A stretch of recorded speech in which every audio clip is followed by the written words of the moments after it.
Ayan! Ayan na! Ito na guys, ito ng final hours ng PRRD administration. Ito na. Bukas na guys, magkakaroon na tayo ng bagong presidente. Bagong panahon ba? Tignan natin guys. So, let's be fair. We have to have a proper accounting of anong nangyari over the past 6 years. Anong petsa na, anong ambag ng paalis na administration at saan tayo papunta. And then, shortly, babalikan ko ulit itong issue ng Rizon Tiveros and Lenny Robredo because marami mukhang nagre-react dito sa mga posts natin for good and not so good reasons. So, let me clarify again that, we're not trying to, say that one is better than the other. What we're saying that, people can work together and learn from each other, and that the opposition shouldn't be defined by a single individual, a single party, or a single team. That the democratic opposition has to go beyond building any kind of a cult of personality of its own around a specific family, individual, etc. Yun ang point ko.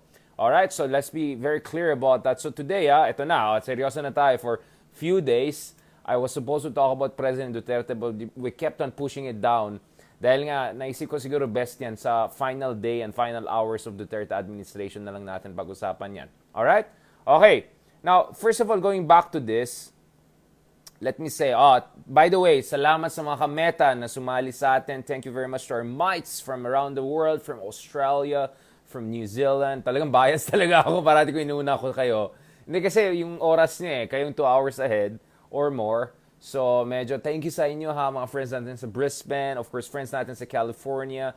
Hawaii, walang masyado Grabe ding time difference natin sa California, sa New York, sa East Coast, West Coast, of both US and Canada. Wala pa tayong masyadong friends na mga kafuego from Latin America. Tignan natin, baka naman, mamaya, mga Brazilian, Argentinian, Mexicanos, tayo mga kasama. Thank you din sa mga friends natin dyan from Europe. Eto na guys, alam ko in the, I don't know, move on, move forward mode tayo. But guys, sabi na nga nila, di ba? Ito. I'm not gonna use the Santayana one na sobrang gasgas na. Going back to Plato, di ba? Going back to Plato, supposedly ito yung sinabi ni Socrates, hindi natin alam kung totoo yan or hindi. An unexamined life is not worth living.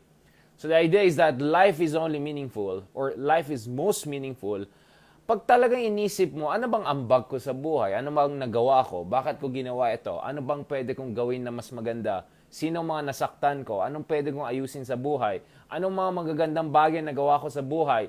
Bakit dapat kampante ako? Bakit dapat I am at ease? Or bakit dapat hindi at kailangan ko bumawi sa universe? So, back in the day, the ancient philosophers called on us to examine our lives so that we can be the best version of ourselves. And the same thing applies, guys, pagdating dito sa ating politika, no? The same thing applies dito sa ating politika. If we want to understand saan tayo dapat pumunta bilang isang bayan, paano natin ayusin ang mga problema sa ating bayan, paano natin sukpuan itong problema ng korupsyon, ang katrapuhan, di ba? Paano tayo magiging first world country, di ba? Or more politically correct term, how can we become a much more developed economy, no? Paano natin itaas yung Human Development Index natin? Kaya dyan guys, dapat maintindihan natin ano bang nangyari sa ating bansa, ano nangyari sa recent history at saan tayo pwedeng pumunta. And of course guys, try natin gawin yan in the fairest way possible. Now, right off the bat guys, etong sabihin natin, we never had a great president in this country. As simple as that. Let's just be honest about it. We never had a great president. Kaya nga tayo nasa ganitong kalagayan. Dahil at best we had good transitional leaders or well-intentioned leaders or initially well-intentioned leaders and then later on naging trapo leader. Kaya nga tayo nandito. Because kung titignan natin yung ating mga kapitbahay or yung mga bansa na successful today, they had at least 1 or 2 transformational leaders, great presidents, great prime ministers, which made their country what they are today, no? So, pwede mo sabihin sa Korea, for instance, and when I say great, guys, great doesn't mean morally perfect and anghel, hindi. Great in the sense that yung structurally na-transform yung kanilang bansa, no? So, in the US, for instance, and one of my favorite guy, I mean, you can see already, right? This guy here, right? Abraham Lincoln, right? Abraham Lincoln was a great leader. dahil he went against the convention of the era. He risked his life, eventually was killed for that, by going against the institution of slavery that was a mockery of America's constitution and its claim to being a democracy. Andyan yan sa saligang batas ng Amerika na bawat tao may inalienable rights, diba? Meron tayong inalienable rights. And the idea that someone who's dark skin is not treated the same way or is a slave is an abomination for any country that claims to be a democracy. Kaya nga si Abraham Lincoln na-risk niya yung buhay niya para mawala itong institution ng slavery. It took a civil war to kind of move things in the right direction, pero alam natin hanggang ngayon hindi pa naayos ng Amerika. Andun pa rin yung legacy ng slavery and racism. Alam natin yan, tayong mga Asyano, mga tao na hindi puti na pumupunta sa Amerika, naranasan po natin ang diskriminasyon, iba't ibang klase ng diskriminasyon. Alam po natin yan. At itong problema ay parang lumala pa sa recent years. Anti-Asian racism, andun pa rin yung, kaya nga may Black Lives Matter because of abuse against African Americans, especially male African Americans. So, itong sinasabi. But nonetheless, Abraham Lincoln was a great leader. In his time, he only had how many years, guys? 4, 5 years in power. In that 4 to 5 years, he changed the direction of his country, right? Transformational leader. I can also talk about the two Roosevelts. Theodore Roosevelt, to introduce anti-monopolistic practices, anti-monopolistic laws. Kaya na-breakdown niya yung octopus ng Standard Oil. Ito yung mother of all big oil companies. Ito yung Rockefeller, the first Rockefeller. I can talk about FDR, the other Roosevelt, a distant relative, who came with the New Deal and created a modern welfare state for Americans and helped to create a middle class and help America to defeat Nazi Germany and Imperial Japan. So I can go on and talk about these great leaders in America. We can talk about also great leaders in other countries. In Germany, for instance, I can think about not very democratic, but someone who made Germany the power that it became by the end of the 19th century, Otto von Bismarck. Otto von Bismarck is the ultimate centrist, right? A guy who would pick up ideas from right and left. And Otto von Bismarck is the reason why meron tayong pension system nowadays. It's the reason why we have the rudimentary ideas of pension, of social welfare system, etc. But Otto von Bismarck was not a progressive Democrat. He had an aristocratic background. Hindi naman yung ka.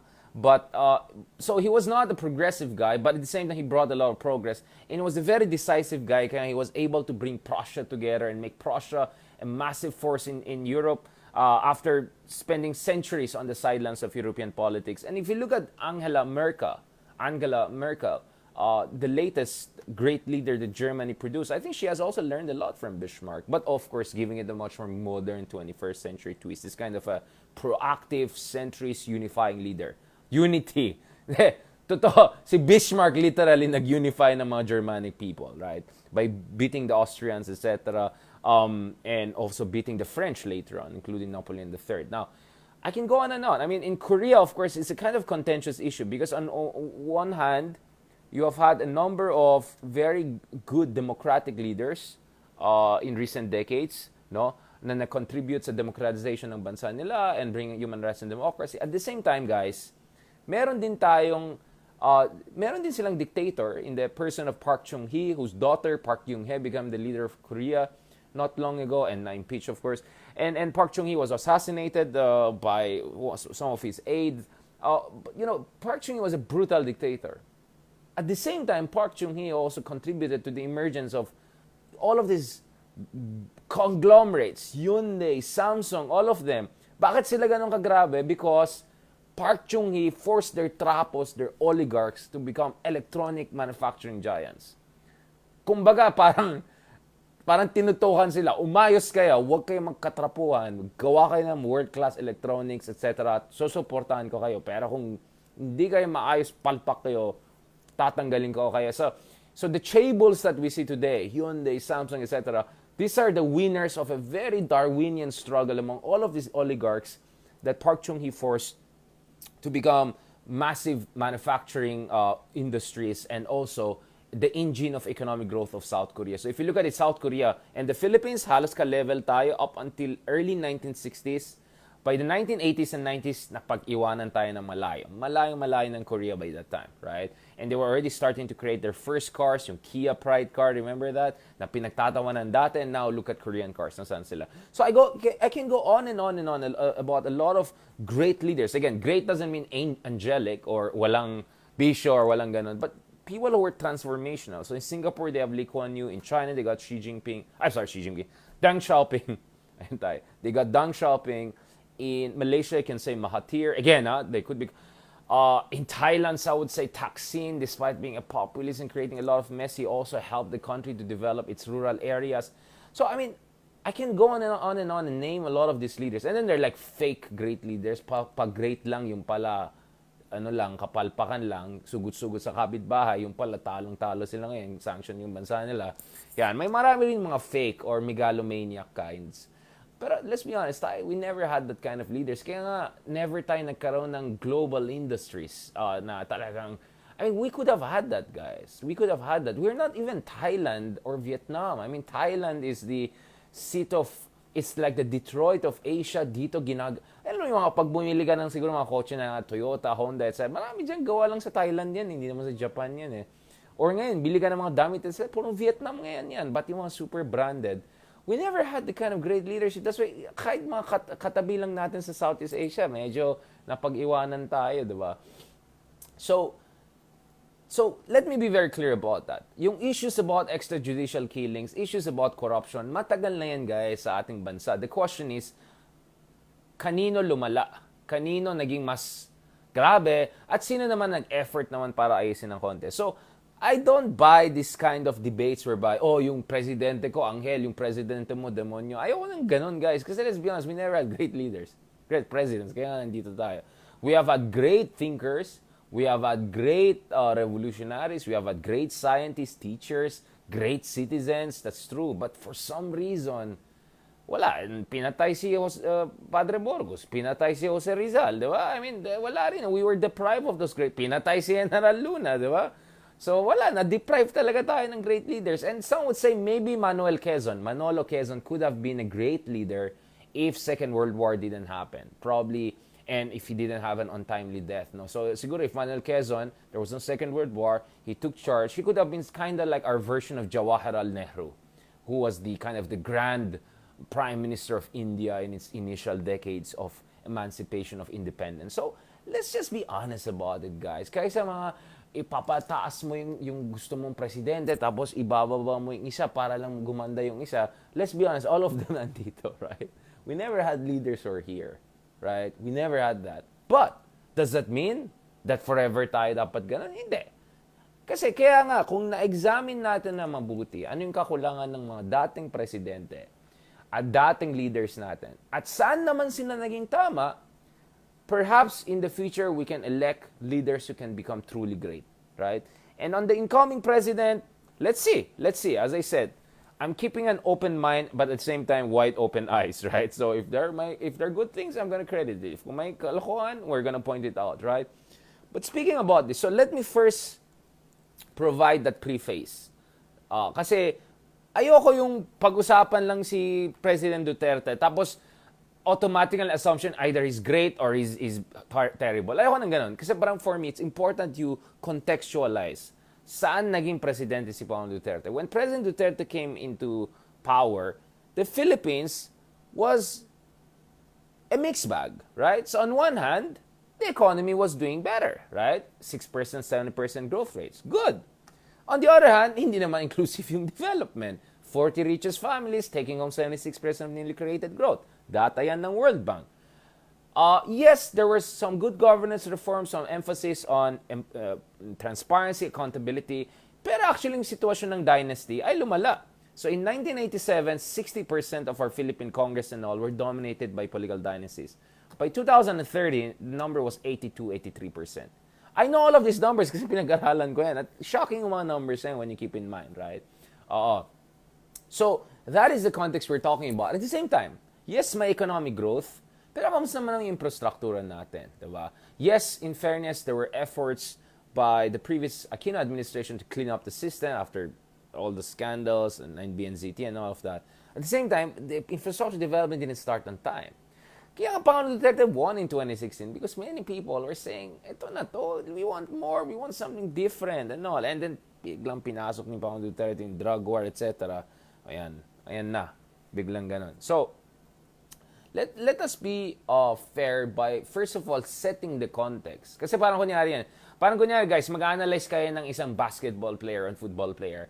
You cannot just analyze the football player and basketball player by forgetting saan siya pumasok, anong circumstances, anong league siya, diba? First, itong debate ng Messi versus Ronaldo. Like, okay, let's say Messi probably is greatest if you just look at this, how he played in Barcelona.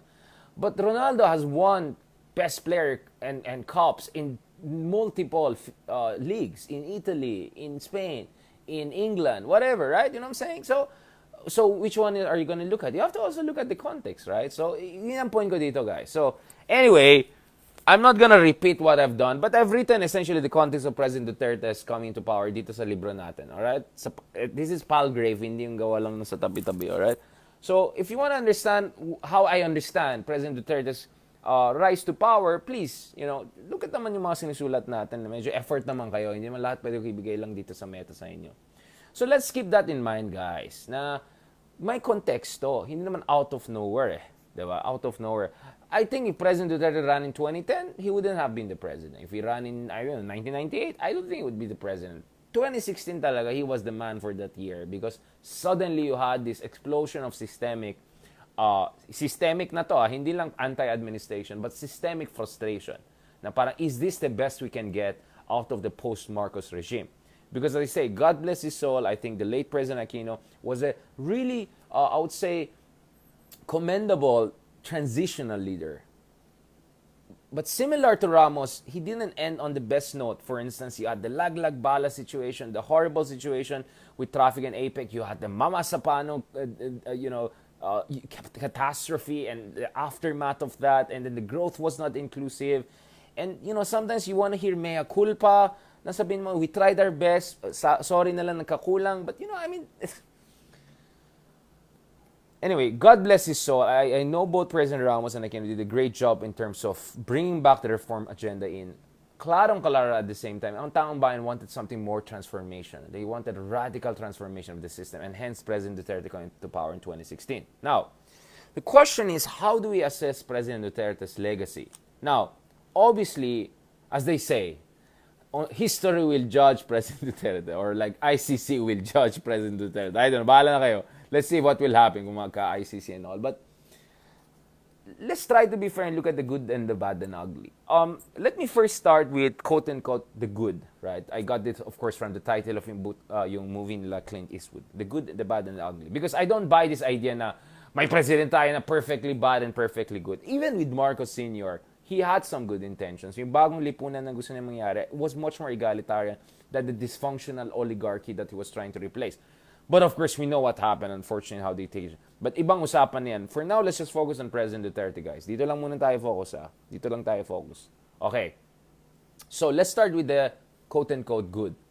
Let me put it this way. My favorite part with the Duterte administration is this. I felt he's the first president in recent memory who was genuinely committed to making the situation better for our Muslim brothers and sisters. We saw that during his meeting the Avanza when he explained to his supporters and all that when Muslims chant certain words, it's in praise of the Lord, and that we should show respect for that. And I'll tell you guys, for me that was a very, very progressive and brave move. And kudos to President Duterte for that. And in fairness to President Duterte, he continued that. Mamaya na tayo dun sa Marawi, yung post-Marawi reconstruction, ibang usapan yan. Please, okay guys, let's be fair. And in fairness to Pangulong Duterte, he was the only candidate I remember in 2016 who said na itutuloy niya itong peace process at saka itong BARM plans na fell into pieces after the Mamasapan, right? So in fairness to President Aquino, 2012, there was a deal with MILF, and then we were moving towards creating peace, and then the Mamasapan happened. So, but in 2016, while many of the other candidates were getting into this almost xenophobic rhetoric against our brothers and sisters in Mindanao, President Duterte stood there and said, no, kapatid natin sila, at they deserve redress. And for historical injustices. For me, kudos to you, President Duterte. That was a sincere move. You expended political capital. You used um, your bully pulpit for the good cause, because we can never be a full nation if part of our population doesn't feel they belong or they don't get redress for historical injustices. Now, I'm not going to get into this long discussion about ano nangyari sa Mindanao, the disposition of land of our Muslim brothers and sisters. But in fairness to President Duterte, he continued the good process that started with Cory, with Ramos, and then it reached a very promising point with Aquino, that 2012, 2011, 2012, that peace negotiations with MILF. And then President Duterte continued that. And then we had the referendum. Kaya nga I called the referendum for BARM, no? Yung Bangsamoro Autonomous Region, no? As the highest, the finest hour of President Duterte's term. And for me, guys, that was huge. That was huge. Kaya marami ako nami-meet ng mga kapatid natin na mga Muslim, mga kapatid natin na galing sa ibang bansa, yung mga Malaysia, Indonesia, mga kapatid natin dito na Muslim.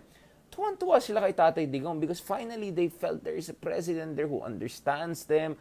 Again, as I said, there are huge concerns with how the Marawi operation was conducted. Did the Marawi situation have to happen to begin with? Was the intelligence properly acted upon? We can debate about that. The reconstruction of Marawi, yes, malaking problema yan. Andun po tayo sa Marawi in 2019. Nakausap po natin mga komunidad on the ground. Naintindihan ko po yung frustration natin mga kapatid. At the same time, guys, in fairness to President Duterte, he was genuine. And I think he has been genuine and sincere in making sure na ating mga kapatid na Muslim get a fair share of recognition and respect from the highest levels in ways that perhaps they didn't get in the past, right? So for me, guys, you have to give credit to President Duterte for that. You have to give him credit. I think that was a brave move. And I sincerely hope in the hearts of my heart that the next presidents will continue the good efforts of recent presidents on the Bangsamoro picture. Because guys, kung hindi natin ayusin itong problema ng insurgency, at secession, at conflict, and violence, and extremism, kawawa ang buong Pilipinas. Kawawa ang buong Pilipinas. Forever na tayo bogged down sa domestic conflict, hindi natin matugunan yung mga problema ng ating bansa pagdating sa ating karagatan, pagdating sa West Philippine Sea, external security. Kaya nga napakahina yung military natin kasi for the past 50 years, purong domestic insurgency lang focus. We have to focus externally. We have to focus on Air Force, on Navy, etc. Which brings me to the second point. Again, in fairness to President Duterte, he continued the efforts, yung AFP modernization, revised AFP modernization act ni Pangulo Aquino, which started essentially 2012. Pangulo Aquino, hindi lang salita, nag-invest siya ng $1 billion in that. We got the FA-50 fighters under Aquino, so huwag tayo mag-credit grabbing and bastusan. But President Duterte's administration continued that. Kaya nga meron na tayong mga bagong frigates. Sana soon magkaroon tayo ng fourth generation fighters. We just signed an agreement with our allies in Korea to get new advanced frigates. Pang Samsung yan eh. Hyundai, di ba?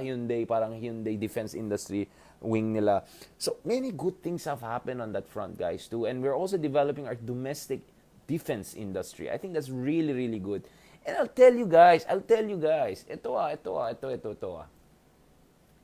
May point naman si Pangulong Duterte. Masyado tayong dependent talaga sa Amerika over the past 100 years. Let's be honest about it, guys.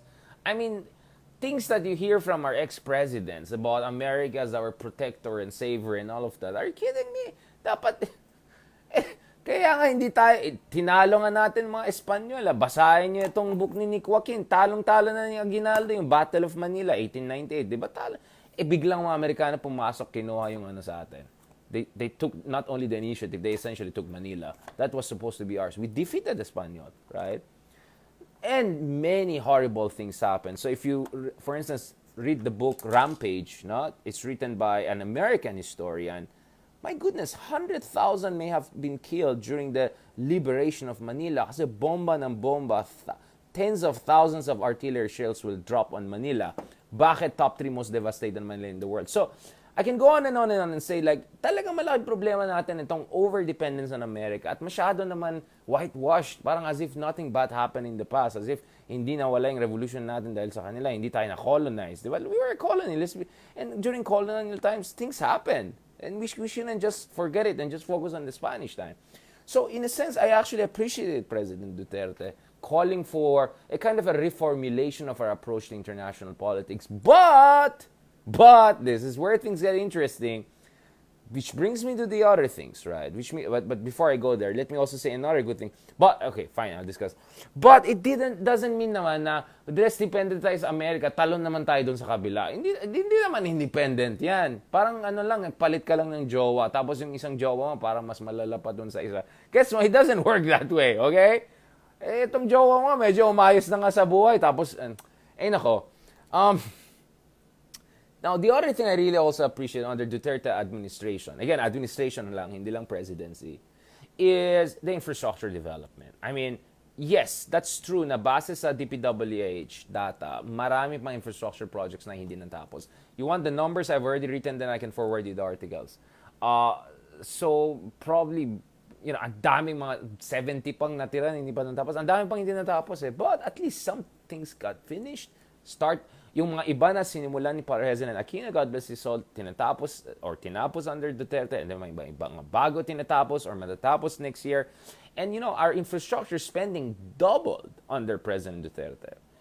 For the first time in a long time, we're finally investing, focusing on capital outlay and infrastructure investment.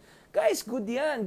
I mean, pupunta ka sa mga probinsya ngayon, guys. May mga new bridges, new roads, etc. Growth has been dispersing across the country. So you have to be fair about that, guys. Yung mga ganon. Now, so again, there's some, okay. And let me also tell you this. Having a president that doesn't come from those big, I don't know, families, elite and all. Yes, I mean, Duterte, of course, has his own, he's the elite in Davao. But in terms of Imperial Manila elite or Luzon elite or national elite, someone from the outside coming in makes you think, maybe it's doable in the future. We can have someone way better also from the outside becoming our next president, right? So in a way, it also opened up the space. But now let's go to the not so good part. Again, so as I mentioned a while ago, as I said, it's one thing to call for independence from America. It's another thing to suddenly go and say, I love China, Putin is my idol, yung mga ganon. And then, nakita natin, may pagka-neophyte talaga. May pagka-rookie hour na naman tayo, amateur hour na parang, puro mga, yung 24 billion na promise sa atin nila, nasan na? Nasan na yung mga infrastructure project ng I see Japan, I see Korea probably, but where the big ticket Chinese infrastructure investment? Show me. No, not yung mga bridge lang sa Pasig na inayos, tapos purong Chinese company lang gumawa nun. Yung tipong 4 lanes, tapos 2 lanes, tapos 4. Hindi yung mga ganun. Yung totoong billion-dollar big ticket infrastructure investment, nasaan? Show me nga. Kaya nga sabi ko, parang pledge trap ang nangyari, hindi death trap eh. Pangako si tatay mo, love ko kayo, di ko na yung arbitration award, awahin ko na Amerika, tapos wala. Ayan tayo eh. Tapos of course, today, nalaman natin yung sitwasyon sa Rappler, yung sitwasyon sa ABS-CBN, etc. I mean, again, I am not gonna take a legal stance on the issues because I'm not privy to the legal debates, etc. But ito, di ba meron ako nakitang meme na ganito, na parang, let's be honest, at least internationally, guys, they're looking at the Philippines and they're not very impressed. They're looking like, what kind, like, ano yun, right and left. And then meron kang mga troll armies, all this disinformation, meron ka pang yung mga, meron ka bang best in the solar system. You know what I'm saying? Like, spaghetti pababa ang nangyayari sa politika natin in terms of political discourse. Saan tayo papunta nito? Diba? Tapos may Jinping, ito. This is in the time of Duterte talaga. Ito talaga, guys. Winner talaga itong solar system eh. Number 5, si Abe, na hindi naman presidente. Then Jinping at 85%. Then Putin. Then Obama. And then Tatay. Breaking news. NASA experts Duterte as the best president in the solar system. Ayan o. Ayan tayo eh. Paano naman tayo magkaroon ng matinong usapan, kung ganyan ang ganyan ang mga nagva-viral. Akala ko nga satire yan, yung pala. Ayan na naman tayo eh. Okay. Um, Hi. Tapos yung minsan hindi mo alam kung yung dignity ng office. Minsan alam mo kung anong oras na 12 mag-midnight na wala pa yung speech. Tapos minsan sobrang delayed yung response. Tapos mamaya pag may response, overreaction naman. Kunyari pandemic. Ayaw mag-travel ban. Ayaw mag-ganon nung una. Ang sobrang delay. Huwag natin hurt yung feelings ng ganito. Then bigla nung nag-response, sobrang tagal yung lockdown. Tuloy yung economy natin, 10% 5 quarters of recession, almost 10% GDP contraction in 2020. Habang yung kapitbahay natin, nag-grow pa sila. Like the other worst affected were like 3% contraction in Indonesia. So, yung mga medyo bara-bara style, right? Which brings me to the third level. And this is where the bara-bara, I think, has been at its worst. I mean, if you look at my goodness, the war on drugs situation, I mean, ewan ko sa inyo, but saan yung mga big fish? Sinong pinaka-big fish? I mean, ano bang definition ng big fish? How can you say we're safer kung may thousands of unexplained homicides under investigations? Parang, yes, bumaba siguro yung snatcher, pero tumaas naman yung homicide rates. How does it make your country safer? I mean, like, it doesn't make sense. It doesn't make sense, di ba? And paano naman natin alam na talagang criminal yung mga naklip? Alam naman natin marami ring mga kalokohan nangyari doon sana, di ba? Ayan tayo eh. Si Pangulong Duterte mismo yung umamin na yung kanyang drug war, sabi, 3 to 6 months, ayan na tayo. I mean, nasan galing yung data? I mean, show to me, ito Manila Times pa yung quote ko. Ito. Si Pangulong Duterte mismo, nagsabi, Duterte, drug war failed. Siya mismo nagsabi yan. Ayoko na magsalita. Bahala kayo dyan. Manila Times yung kinukot ko. Hindi Rappler, hindi yan. Siya mismo nagsabi, Ayan tayo eh. Kasi bara-bara guys eh. And then yung situation with Senator De Lima, grabe naman, diba? So, honestly, this is my thing eh. President Duterte is very popular. I think genuinely very popular. So I'm not gonna say, bakit yung Google Trends ganyan? Hindi ako ganyan. I think President Duterte is genuinely popular because I think he's a master of performative populism. Napakahusay ni Tatay Digong in communicating vulnerability, in projecting a compassionate leadership, of being relatable, of humor. Okay, ganito guys feeling ko ako hindi si Duterte naging presidente, hindi ako maging meta-style na ganun. I mean, let's be honest. Humor, in this case, very dark and macabre humor, is a very powerful political element. It's a very powerful. Kaya na-realize ko kailangan mo talaga ng humor. Kasi kung seryoso ka lang ng ganun, people will just tune out. You have to have some humor and some conviction together. And with President Duterte, kasi may humor siya eh. It's very dark. It's very un-PC. Sometimes it's like, oh my goodness, what did he just say? Like, what? It works. It politically works. Tapos tapos ang dami mga Dolomite-style projects para magka-email defect. Ganda sa pakiramdam. Pero kung you scratch the surface, may sense ba itong project? Sustainable ba to? Sana naman ginasa sa mangrove. Ganun. Pero marami siyang ganun eh. Tapos ang dami mga vloggers, ganun, pinapakita yung tapos yung pala, project pala ni Aquino yan. Yung pala, project. Yung pala, hindi pala sa Pilipinas yan, sa ibang bansa yan. Yung pala, lang yan, blueprint lang yan. Pero performative eh. Performative. Kaya nga, going back to the issue of opposition, the opposition has to learn some, di ba sabi ni Sun Tzu nga di ba? If you know yourself and you know your enemy, you can win more battles than not, diba? So you have to learn about your rival, right? And to just dismiss President Duterte as just he's just horrible, period, ganon. You're never gonna grow. So yung opposition talaga has to observe and analyze President Duterte, has to read books, all of these books about President Duterte, na hindi lang hater lang, pero talagang systematic examination. Yung ating kaibigan na si Vicente Rafael, yung historiador natin kaibigan from University of Washington, has written a very interesting new book on him that analyzes discursive analysis, psychological analysis, may Foucault, may post-colonial theory. Kaya ganun guys, mahusay talaga si Tatay Digong mag-relate talaga sa tao eh. Alam mo, naalala ko nung after election, Meron akong interview with Bloomberg yan, international. Ito parang day ko 7 a.m. no election day, pumunta ako doon sa presinto, BBC interview, all day until 4 a.m. natapos ako GMA, then BBC, and then gumising ako ng 10 a.m. 11, pumunta sa Bloomberg. Grabe, wala akong tulog noon. Anyway, pagkatapos ng interview ko, syempre, windang ka, kasi antok ka, diba? Alam mo yung pag-antok ka, parang windang ka. So, nakikichismis lang ako sa mga tao dyan, diba? Sir, ganyan. Tapos sabi ng isa, yung isa nag-work doon. Hindi ko sasabihin sino at saan yan. Sabi niya, alam mo sir, binoto ko si Marcos Pero sa totoo lang, mas feel ko si Tatay Digong kasi mas nakaka-relate siya. Yung mga ganun, diba? May mga ganun ako marinig, guys. And for a moment, put judgment aside. Don't judge people when they tell you these things. They open up to you. Because, and try to understand bakit. Why is President Duterte very relatable?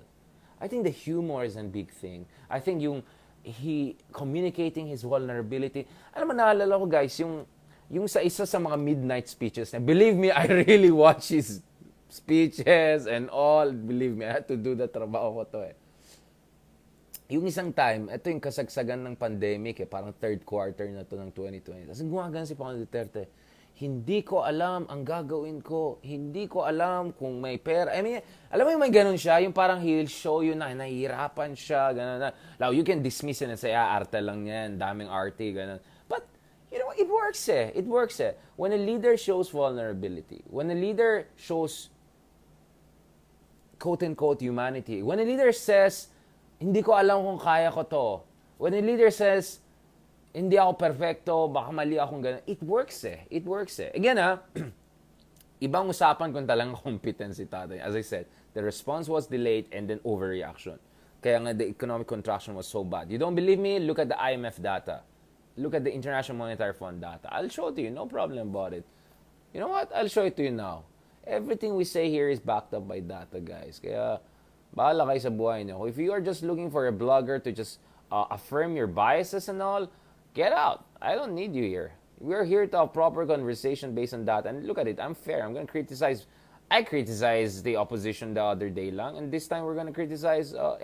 Critique pala, not criticize. Critique. Meaning you see good and bad. Alright? Ito IMF economic scarring. Wait lang daldal natin. Napagod ako. Pahinga lang ako. Kailangan ko na intermission. Popost ko yan ba mamaya? Lahat yan, guys, kasi pinag-aralan natin yan. Hindi naman tayo basta-basta lang Nasaan yan? Ito yata yan, ito Ito, long-term economic scarring. Sino yung number 1? Philippines. See, this is in the world, no? Number 2 is India. Number 3 is Argentina. Number 4 is Mexico. Nandiyan na naman yung mga kafuego natin. Ayun yung data dito. Ipopost ko dyan. Bakit yung Philippines ang most affected in the world? According dito sa IMF data na yan, in terms of loss, productivity, and growth potential. Di ba? Kung best data in the world, dapat di ganyan, di ba? So at the same time, be fair, hindi naman niya kasalanan yung pandemic. At the same time, sana naman the management could have been better. No, but my point is, politics kasi, guys, is not only technocratic competence, hindi lang CV Politics is charisma. Politics is performativity. Lalo yung panahon ngayon. Politics is about perception management. Politics is about being relatable, compassion, understanding, or at least that's the people's perception of you. Kasi leadership, guys, hindi lang IQ yan Hindi lang braso yan. Hindi lang siga-siga yan EQ din yan Yung nababasa mo yung crowd. You know, when I realized when President Duterte has really political EQ, naalala ko yung isang speech niya sa Malacanang. Parang completely hindi related doon sa event. Parang ito yung event. Sabi natin, event is about opening a mall. And then pupunta siya then he'll talk about, Viagra, whatever, right? Parang, which is what exactly he did. Nag-Viagra discussion siya doon sa Makati Business Club noon. First time ko nakita si Pangulong Duterte, March 2016. Tapos mamaya kung ano pinag-usapan, Viagra, gano'n, Giera, gano'n. Anyway, napansin ko sa kanya, ganyan style niya. Pag nakita niya bored yung audience, bigla siya magmumura.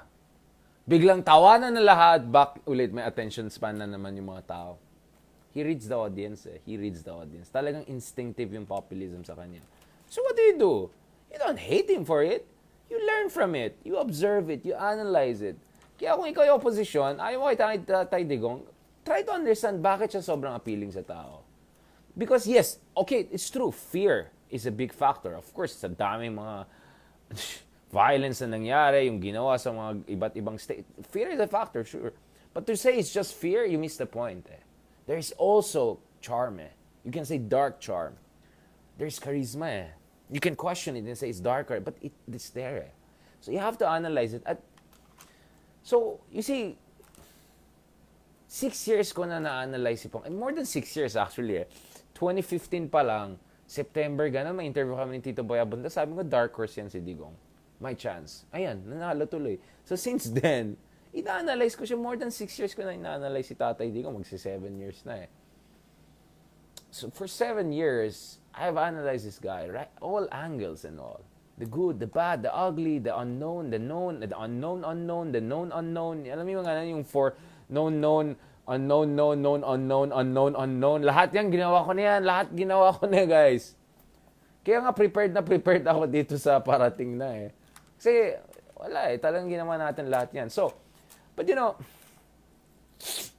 ako kasi, itong concern ko, let me end on this point. I think populists raise very good questions. I think President Duterte has raised some very good questions about dysfunctions of our democracy, limitations of reformism, of padisente lang pero hindi naman but I'm not sure the answers he provided are really long-term sustainable and effective, or at least some of the things that he has done. I mean, the Infra one, I like it. I like the infrastructure one. The Bangsamoro one, I like it. The diversification of foreign policy, I like it. I'll be honest about it. I like it. But the rule of law situation, this just randomly attacking an oligarch, tapos yung pala, may ibang oligarch na pala mag-replace doon. Anong klaseng yan, di ba? So, my fear is populism in the Philippines, not only President Duterte, but populism, all manifestations of populism, ito yung common effect nila bonfire of not vanities only, but bonfire of institutions. Ang pinaka-worry ko sa Pilipinas is nasisira yung mga institution natin. Instead of building the institutions, we're undermining them because they're not performing enough, right? But the solution is not undermining them. The solution is strengthening them, strengthening the judicial institutions, pushing for higher standards of journalism, pushing for higher education levels, right? So, yun na yung problema natin. We try to reinvent the wheel over and over again. When the wheel is not working, yun pala, kailangan mo lang lagyan mo ng era yung wheel or innovate the wheel to make it more effective in different weather conditions. But no let's just go and then make a new wheel. So, and as I said, if there's one word that defines President Duterte's term in office, interregnum. Remember classroom, pinag-usapan natin, interregnum. What is interregnum is this moment of transition whereby you're not sure what will come next. Like the old order is dying, but the new one is yet to be born. And that is where papasok ang mga Marcoses. Because I think another big legacy of President Duterte is the full rehabilitation of the Marcoses, and not only rehabilitation, but their return in quote-unquote style, as Amy put it. And now, they'll be back in Malacanang very, very soon in the coming hours, right? So that will be one of the biggest legacies of President Duterte, the return of the Marcoses to Malacanang, right? If not for President Duterte's attacks on liberals, on the opposition, attack on democracy, etc., I'm talking liberal democracy, if not for burying of the former strongman's remains in the Cemetery of National Heroes, if not for the alliance with the Marcos, I don't think this would have happened. If not for Sara running as vice president of Marcos and not running as the president. So yun, guys. Yes, his legacy is not either or. The legacy is multifaceted because because Duterte is really a unique president. You can say uniquely bad, uniquely good, whatever, but he has been uniquely disruptive. Sometimes disruption is good, sometimes it's really bad. And what we try to do in our discussion today is to look at the good, the bad, and the ugly. I also want to end on this note because we'll start to discuss this also more. Kanina pa ako, I'll end on this note. Parang, I am on my way to end my conversation. Mga ganun. Ito yung mga style ng mga dating presidente, mga 6 hours sila mag-talk. Ganun. Medyo sorry, old school ako in that sense. No, ito rin na. I think that people also have misunderstood me when sometimes I kind of criticize the opposition and all. Like, but this doesn't come like, I'm not being mean and all. Like, but my point is, you have to level up. You have to learn from your rivals, from your enemies even, right? You have to learn because that if you want to win over the hearts and minds of the people, you have to understand what ticks them. And Duterte kind of understood that. Kaya nga napaka-popular anak din niya. Kaya nanalo mga Marcoses kasi they understood something eh. And I think it's also important that the opposition will prepare from now on pa lang na hindi nila hintayin yung 2028 or yung bagong saligang batas bago sila maggumawa ng moves. Huwag naman, hindi naman, pwede naman nanalo ka kung last 2 months lang, election lang, biglang it doesn't work that way. Dapat ngayon pa lang mag-prepare na sila. And that's why I said, siguro the way forward also for the opposition is mag-tag team na sila, combining the best elements of progressive activism and all that Rizon Diverse I think represents, and also the kind of more mainstream reformist and moral politik, let's call it that way, that Ma'am Lenny represents, right? So sabi ko nga, pwede sila mag Wonder Woman plus yung Viking na Thor na babae, diba? So yun lang, I hope people don't get me wrong. Say, ito yung post natin, di ba? The shield and the sword, di ba? Dapat mag-combo sila. Kasi nag-combo din yung kabila eh. Nag-combo sila eh. Yung parang sa Dragon Ball Z, Gogeta, gano'n.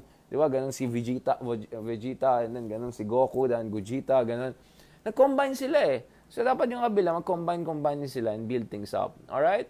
So, I think this is a time for reflection. As I said, a life that has not been properly examined is not a fully lived life. All right, so I kind of paraphrase what Plato said. So in the same way in politics, we have to properly assess ano nangyari under President Duterte and what can we anticipate. And as I said, I'll be as fair as possible, right? Again, I could have given a long lecture. Please read all the articles I've written on President Duterte, mga 1,000 na siguro yan, right? But in the 30 minutes or so that we had together, I hope I gave you an overview of how I approach this issue. What is my methodological and analytical approach? Oh, ayan na. Wala nang fuego today. Wala nang patawa. Wala nang mga good vibes. Seryoso lang tayo. And I appreciate the fact that you guys appreciate also this kind of discussion. Now, today, wala nang pasikot-sikot. Straight to the point tayo. Boom. Alright? Good luck sa atin. Bukas, iba ng presidente natin. So, good luck na lang sa atin sa Pilipinas. I wish the best for our country. And as I said, eyes wide open, at the same time, open mind. Hindi masyadong open-minded na parang mga fraternity style. Pare, open-minded lang tayo. Uy, ayoko dyan. Wag ganun wag ganun. Pare, open-minded lang tayo dito. Pag narinig ko yan, ayoko na. Alam mo, pag may narinig ko, pare, open-minded tayo dito. Like, no, I'm not open-minded. Alis na ako, di ba? Wag yung ganun na open-minded. When I say open-minded is what? Na palawakin yung horizons of analysis and imagination and try to learn from different countries, from different sides. Kaya sabi ko, parang opposition, for instance, tingin kayo sa Amerika, France, hindi naman tayo, anong katulad nila eh. Tingin kayo sa Latin America, sa Colombia, Chile, yung mga katulad natin, baka may matutunan pa kayo. Alright? Maraming salamat ating mga kameta, ating mga ka-fuego. Eto na, so, officially, this will be the last meta under President Duterte. So, kailangan natin mag-reboot for a different administration, alright? So, ito na huling meta natin under President Duterte. God willing, tuloy-tuloy itong meta natin under a new president. So, it's been a journey, guys, breaking down outgoing President Duterte's term, legacy, impact, everything over the past 6 years or so. And I look forward to having this conversation with you guys and continuing our dialogue and learning from you guys. Believe me, I look at your comments. Ayan, yan na, nagsisimula na yung mga alaskador, nagtatrash talk na. At yun nga eh, if the opposition doesn't want to become a permanent opposition, they have to also up their game, up their analysis, up their meta. Magme-meta dapat sila. Alright, yun lang. Okay? So, thank you very much, guys, for being there. Thank you for supporting us.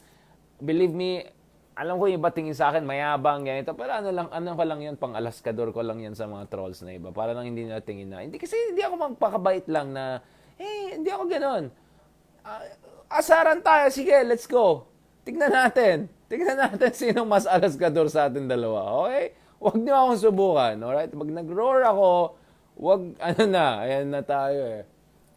But we're serious at the end of the day. We want to have a proper conversation here. And believe me, I didn't expect this kind of support that we're getting all around the world. Maraming salamat. I appreciate everything, every star, every comment, every like, every heart, sige, even yung mga troll na alam ko deep inside mahal nila ako. Alam mo yung mga parang hater fan, mga ganon, or fan hater, mga ganon, di ba yung mga secret fan.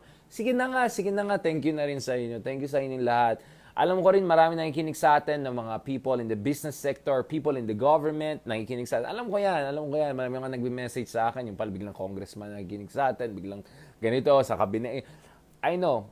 I'm very aware. And believe me, I haven't changed anything. I mean, I'm just being myself, guys. I'm not trying to adjust to anyone because napaka-diverse naman yung audience natin. Meron tayong Gen Z, but not as much perhaps. We have a lot of millennials. We have boomer generation, a little bit of boomer. Marami tayong supporters na boomer and millennial. Gen Z, I'm still working on that. Siguro kulang pa yung pagka-Zadi natin or BTS natin, so we'll work on that. Pero thank you very much, guys. Thank you very much. I really appreciate this time and these moments we have had together. So this will officially be the final meta we have under President Duterte, and looking forward to our metas and different kinds of conversation under the succeeding administrations. And not to mention everything under the sun. Hindi lang Pilipinas, hindi lang politika natin kasi minsan nakakadismaya, nakaka-stress. At alam ko naman, yung iba naman na-hurt sila kasi katotohanan yung sinasabi ko na medyo maganda at ayaw nila marinig yan. So, I will not overdose you with truth bombs, alright? And proper analysis. Kasi alam ko gusto ng iba junk food eh. Gusto niyo mga junk food, yung mga manonood kayo ng vlogger, tapos binabastos yung iba, tapos nagbabastusan. Alam ko yan ang gusto ng iba dyan eh. O, doon na lang kayo. Basta dito, fuego tayo. Fuego, Zadi, analysis. Alright? Seryoso. Okay? Any questions, guys? Thank you. Magta-thank you na tayo. Ito na, Zadi na, see? Zadi na talaga. Ano natin mabasa. Thank you, John. Ito si Nixon Corpus, tuwan-tuwa talaga sa mga Duterte legacy natin. Pero boy, libre pa rin. Hindi pa rin nag-kape sa coffee shop. Thank you kay Mitch. Thank you kay Mitch. May TikTok naman ako eh. Doon na ako nag-reach out sa Gen Z. Ayan. Thank you kay Esme Apale. Is that correct? Or Apale? Thank you very much for your support. Thank you very much. Thank you kay Josephine Suarez. Ayan. Ayan yan. Reliable din natin yan. Nawala ata si Josephine ng isang araw Hindi siya Team Live. Ayan. Mga taga-Team Live. Thank you kay Maria Esmeralda. Thank you, John. Kay Mitch. Again, si Mitch ba? Thank you kay Angeline, Eugene, Leopoldo. Ayan. Sabi niya, I like this intelligent animal, Prof. Talaga animal talaga, no? It's a pleasure listening to you, Prof. My pleasure to. Thank you very much. Just call me Richard. Alright. Mga title. Thank you kay Ja Brillantes. Yeah, praying for good governance. Thank you, John. Kay Alan De Dios. Thank you very much. Thank you kay Mirth Nepomuceno. Thank you kay Enelra Tishakor. Thank you kay Manolo Gatbunton. Ayan, Solig naman kay Enelra Tishakor, joining us from Ankara or saan ba? Kay Matt Logroño. Thank you very much, sir, for joining us. Thank you kay Jocelyn. Again, kay Che Rosal. Isa pa yan. Ito si Che Rosal, very active member din natin yan. Kameta na. Siguro pag meron tayong organization, si Che Rosal ang magiging treasury secretary natin. Ayan tayo. Nancy, ayan, nagalas ka doon na naman ako. Thank you kay. Ayan. Ay, wala na. Thank you naman kay Ria Cruz. I believe the opposition is frustrated and the same narrative isn't working as expected. Kaya nga kailangan ng reboot talaga yung opposition. Diba? Thank you kay Alma. Figueredo, thank you. Thank you very much. Thank you kay Eugene. Ayan. Thank you kay Moises Baron III. Wow, talagang natin Romnick Noy, thank you very much, sir. Thank you kay Josie Jubelag. Thank you very much. Very kind of you. Thank you kay Bonfire of Institutions. Yeah, that's a term that actually Randy David used once, and then via a colleague who recited it, Dr. Nicole Corato. It did stick with me. Yeah, I think it's very true and expressive of what's happened in our countries. Kay Michael Tew, thank you very much for your support. It's very kind of you. Thank you kay Cyril Sayo. Ayan.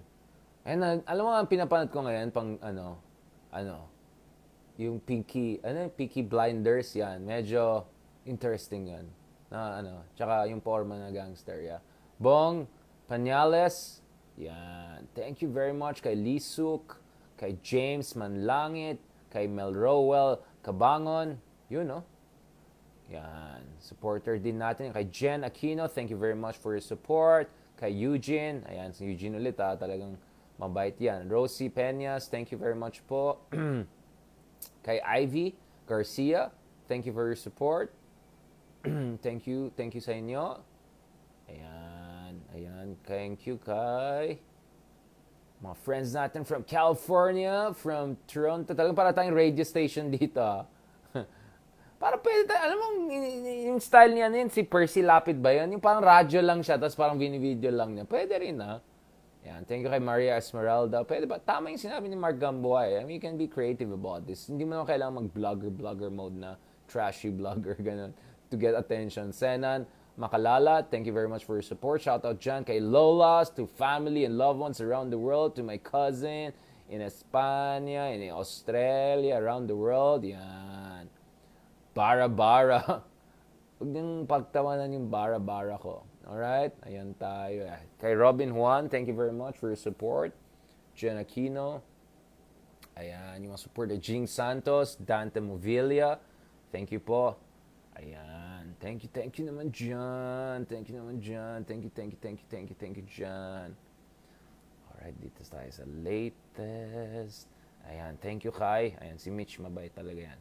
Si Dian Liasos. Yan. Okay. Ang daldal ko pala, ang dami ko palang nasabi. Ang dami palang comments. Like 1,000 na yate. Ang daming comments pala. Yan. Ayan na si Nixon. Critic lang, ha. Ano na, Nixon? Bili ka ng kape? Ano na? Kakape ka na, Rinda. Ang dami mong comments. Ang dami mong kuda. Daming hanash. Thank you kay Lani Enriquez. Ito yung talagang daming hanash. Pero yung pala, Boy Tambay. Brillantes, thank you very much for your support. Ayan na. Kay Johan Sales, Dewi Elma, Jella. Ayan na, si Jella supportive din sa atin. Kay Joy Robles, thank you po. Ayan, talagang mga mahal niyo talaga ako, I can feel it. Guys. Okay. Salamat guys, back to work. Bukas maaga tayo kasi cover na natin ang inauguration. So I'll have to cover inauguration for different channels, TV channels, radio, and international media. So please, bangan nyo yan. Thank you so much for that. So we are officially gonna close our final meta under PRRD. Alright? Maraming salamat sa inyo kahit sinong sinuportahan nyo or kahit sinong suportahan nyo. Thank you so much sa inyong suporta for me and this meta and to Picasso. Don't worry, nag-iipon na kami ni Picasso para mabili natin yung bagong damit niya. Alright? Thank you so much. God bless. Maraming salamat. Really appreciate it.